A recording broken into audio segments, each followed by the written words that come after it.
Vous songez à demander une rupture conventionnelle? Vraiment? Alors, ne le faites pas. N'y pensez même pas une seconde. Sans y être préparé minutieusement, comme pour une évasion, vous allez prendre un refus catégorique. Ça va être rédhibitoire. Vous allez vous prendre une porte fermée.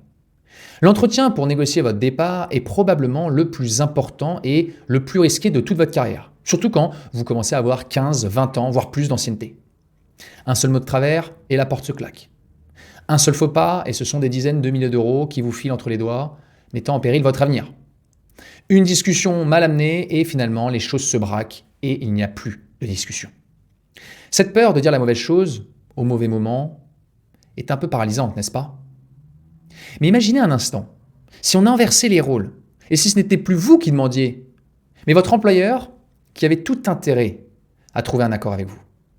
Eh bien, c'est exactement ce que je vais vous montrer aujourd'hui. Dans cette vidéo, je vous dévoile 16 points cruciaux à maîtriser pour transformer cet entretien terrifiant en une négociation où vous avez la main. Alors on va voir ensemble la préparation mentale, les arguments en béton à construire, les scripts à utiliser mot pour mot et surtout comment déjouer les objections qui vont pleuvoir. Ils ne vont pas se laisser faire en face. Alors restez bien jusqu'au bout parce que le point numéro 15 est celui qui sauve 90% des négociations mal engagées. Je m'appelle Amalric, je suis expert en négociation de départ et fondateur de rupturepro.com. Je prépare les cadres à quitter leur boîte dans les meilleures conditions. Ma mission est la suivante, c'est de vous éviter, de prendre un refus catégorique par les RH ou votre management, et surtout de vous faire avoir dans la négociation. Et enfin, de vous aider à maximiser vos indemnités. Alors si vous voulez apprendre comment négocier intelligemment votre rupture professionnelle, abonnez-vous à cette chaîne, et surtout restez bien jusqu'à la fin, parce que le point numéro 15 peut vous sauver. Alors, avant même de songer à prendre un rendez-vous avec votre boss, ou avec les RH, ou avec votre management, je ne sais qui, à qui vous pensez, tout se joue ici dans votre tête. C'est le premier point, c'est l'étape la plus cruciale, et pourtant tout le monde la zappe. C'est de pouvoir décrire le problème pour le résoudre. Trop de gens veulent partir sur un coup de tête, un ras-le-bol, c'est la pire stratégie d'ailleurs. On ne peut pas résoudre un problème si on ne sait pas le nommer. Ça, c'est Jean Covici qui le disait. Vous connaissez ce polytechnicien. Alors, pourquoi voulez-vous vraiment partir? C'est le job, c'est le management, c'est le manque de perspective, c'est un projet de reconversion. Vous devez déjà prendre une feuille et être honnête avec vous-même. Mettez des mots sur votre frustration, essayez d'être de plus en plus clair. La clarté, c'est le socle de votre future argumentation. Sans ça, vous naviguez à vue et vous allez vous planter au premier rocher. Le point numéro 2, c'est d'être capable de définir votre objectif de départ idéal. Partir, ok, super. Mais pour obtenir quoi? Et avec combien? Votre but doit être d'une clarté absolue et surtout chiffrée. Est-ce une date de sortie précise? Est-ce que c'est un chèque précis pour couvrir peut-être 6 mois de loyer, 12 mois de sérénité pour vous lancer? Peut-être une passation digne de ce nom, une crédibilité préservée, des finances pour pouvoir faire une autre formation? Je ne sais pas, vous pouvez penser à pas mal de choses.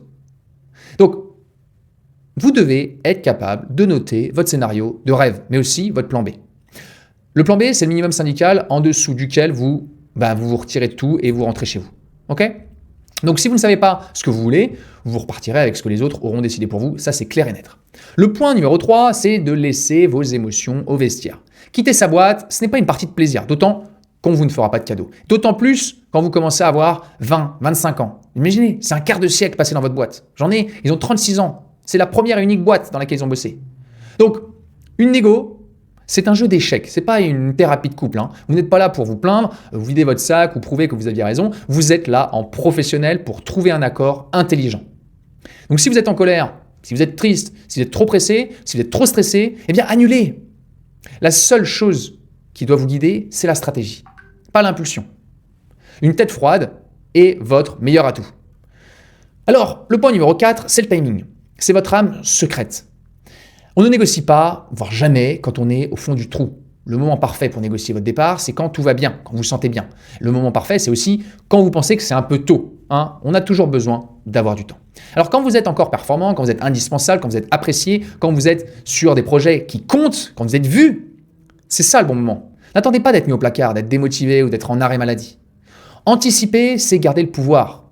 Lancer la discussion quand l'entreprise n'a en apparence aucune raison de se séparer de vous, ça montre que vous êtes un stratège. Et on a parlé de stratégie avant, c'est peut-être contre-intuitif, mais c'est justement pour ça que ça marche. Alors, maintenant vous avez les idées un peu au clair. Parfait. eh bien, on va construire votre plan d'attaque. Parce que sans munitions, vous n'irez nulle part. Donc le point numéro 5, c'est de pouvoir faire un bilan de votre valeur sans fausse modestie. Listez tout, absolument tout. Vos succès, les projets amenés, les clients ramenés, les formations que vous avez faites, les recrutements que vous avez faits, l'argent que vous avez fait économiser, bref, tout ça. Chiffrez tout ce que vous pouvez. Vous n'êtes pas un coût, vous êtes un actif.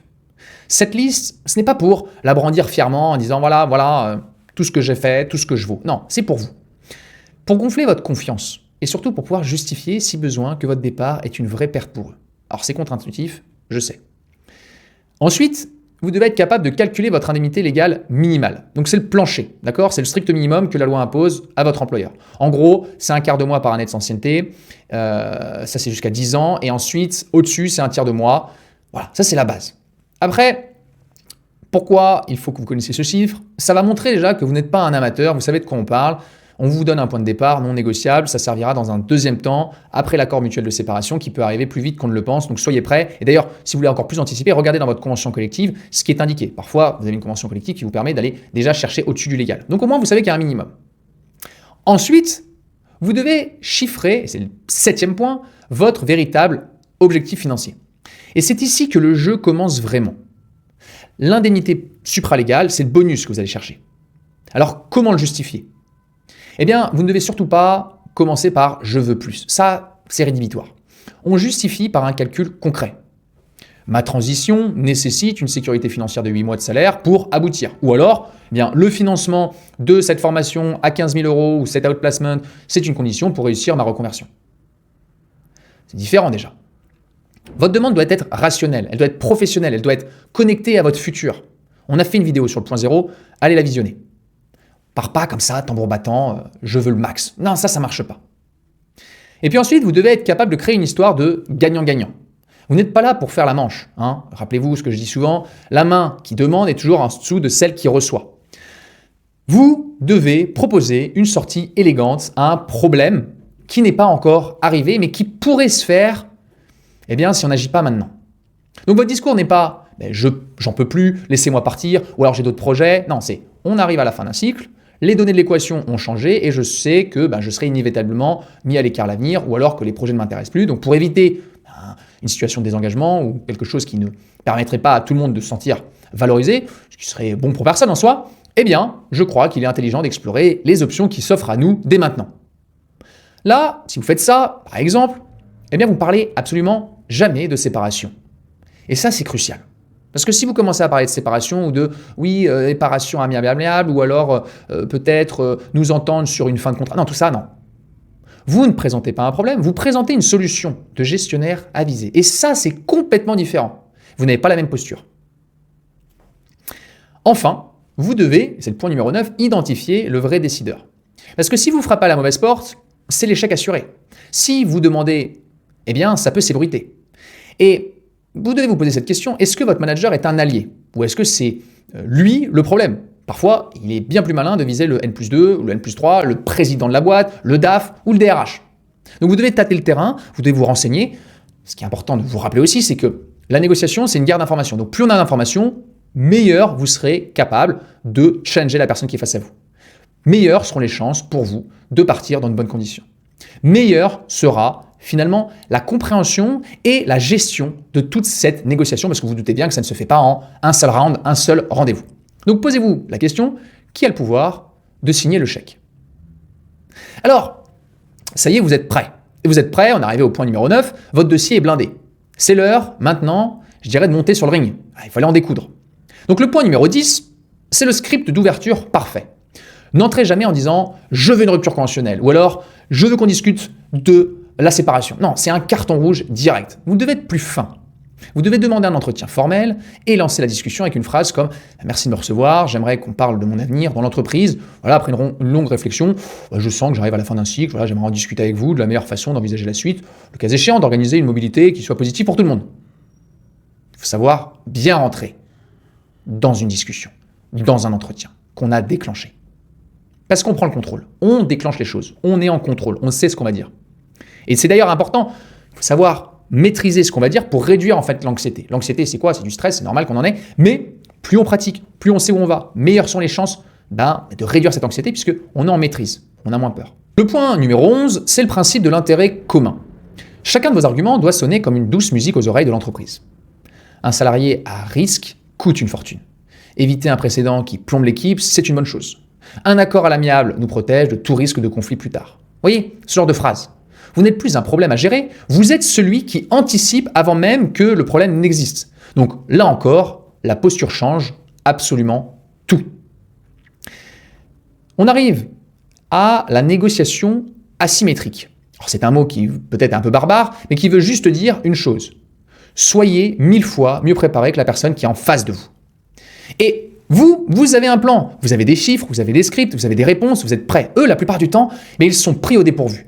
Vous ne subissez plus la discussion, vous la dirigez, vous êtes en contrôle. C'est vous qui les challengez. Et c'est ça qui rééquilibre le rapport de force. Asymétrique, c'est que c'est disproportionné. On rééquilibre le rapport de force sans jamais aller au conflit. Qui dit conflit dit fin de la discussion. Et dit fin de discussion dit plus de négo. Et justement, la négociation de départ, c'est un moment où l'enjeu est énorme et où on ne peut pas se permettre d'y aller à tâtons. Donc si vous êtes dans cette situation ou si vous l'envisagez et que vous voulez être sûr d'utiliser une stratégie éprouvée, la stratégie qui est personnalisée, parce que chacun a sa stratégie. Ça dépend de la situation, ça dépend de l'environnement, ça dépend des protagonistes, ça dépend de ce que vous voulez obtenir. Eh bien, je vous propose d'en discuter. Se préparer face à une direction ou à des RH, ça ne s'improvise pas.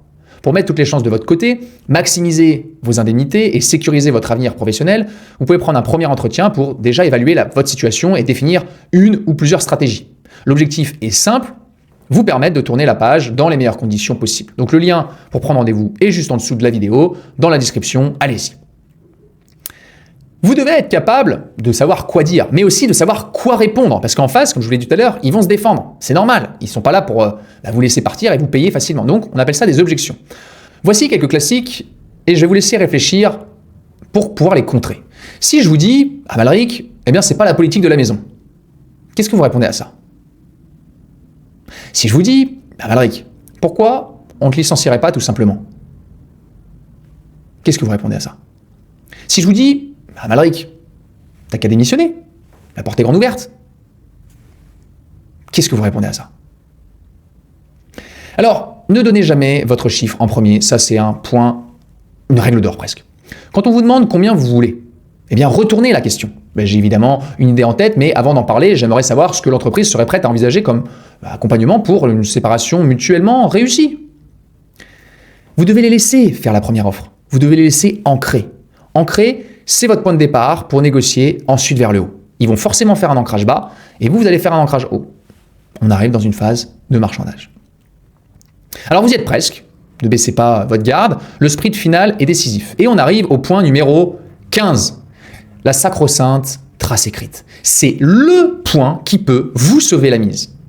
Après chaque discussion constructive, chaque appel, chaque échange, envoyez un email récap, poli, factuel, sans une once de conflit. Et surtout, attention à ce qu'il ne soit pas trop connoté juridique. On pourrait croire que vous êtes en train de monter quelque chose. Vous pouvez par exemple indiquer, suite à notre échange très constructif de ce jour, Amalric, je vous remercie, j'ai bien compris que nous sommes d'accord sur ce principe de... et blablabla. Cet email n'a même pas besoin de réponse. Il grave dans le marbre ce qui a été dit. En fait, c'est un peu comme en escalade, on plante des pitons. Voilà, on a planté ce piton-là, on ne descendra pas en dessous.